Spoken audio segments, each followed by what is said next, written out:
The event I did for my sports broadcast analysis was the well anticipated rematch of the NFC Championship game between the San Francisco 49ers and Seattle Seahawks.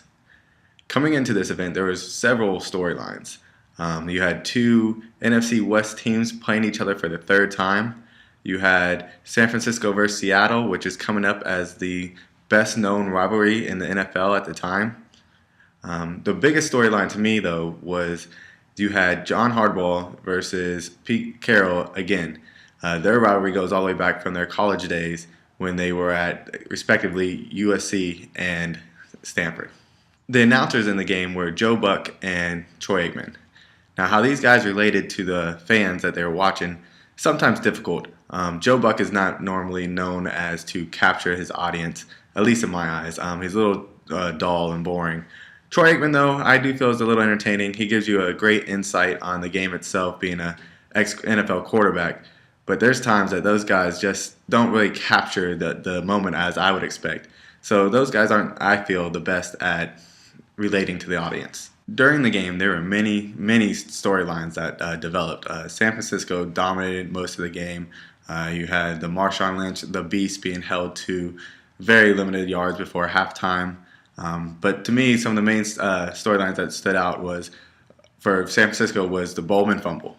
Here's a guy that put his life on the line, literally his NFL career, tearing his ACL and MCL to strip the ball at the 1 yard line to only it not be called a fumble.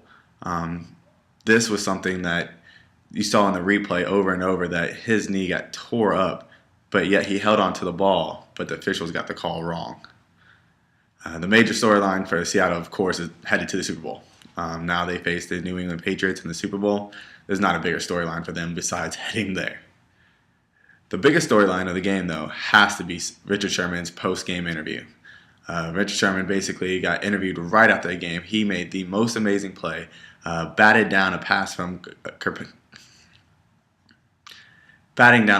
intended for Michael Crabtree that got intercepted in the end zone to end the game.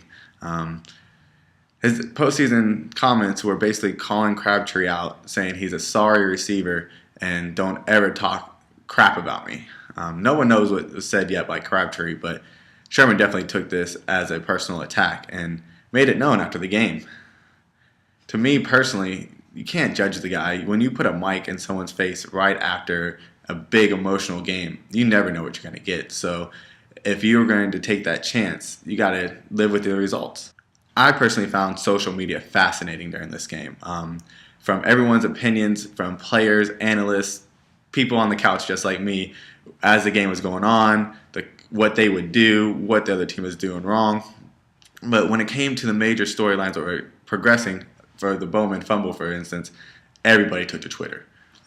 Everywhere was talking about, man, prayers go out to Bowman. So many ex-players were feeling his pain. And not only that, the fact that he didn't get the call as a fumble and recovery by San Francisco made Twitter blow up, and everyone expressed their feelings of how the play was terribly called and what the NFL should do to change this. And to me, Twitter was just going crazy. Needless to say, that was definitely outdone once Richard Sherman did his post-game interview. Oh man, Twitter was blowing up like crazy. I personally am following Richard Sherman now on Twitter myself. You've seen everybody have an opinion. And not only were their opinions made, you had people on, when you go to Facebook now, like Mike Epps, who made an improv and did his version of Richard Sherman's interview, which is absolutely hysterical. The funny part was, with Seattle now going to the Super Bowl, this was the least thing covered on social media. The storylines itself, the Bowman fumble and the Richard Sherman post-game interview, stole the headlines. You saw more of that than you did of the Super Bowl game itself that's upcoming. My general observation is you definitely seen how social media can tell you what is now going to be the main story. 9 out of 10 times when the Super Bowl comes up, the story is going to be Seattle versus Denver. But no, the story still is Richard Sherman. How does he feel? Everybody wants an interview with Richard Sherman now. And I just don't think you would have that if it wasn't for social media. It's awesome to see a game live with some of the learning in class, how you get updates through a weekly viewing at the movie theater. I can never understand that, or having to wait to the paper to see the game, or a once a week showing of like an NFL films. That it's crazy to think that we weren't able to get this game in live time, which is now what we want in today's society.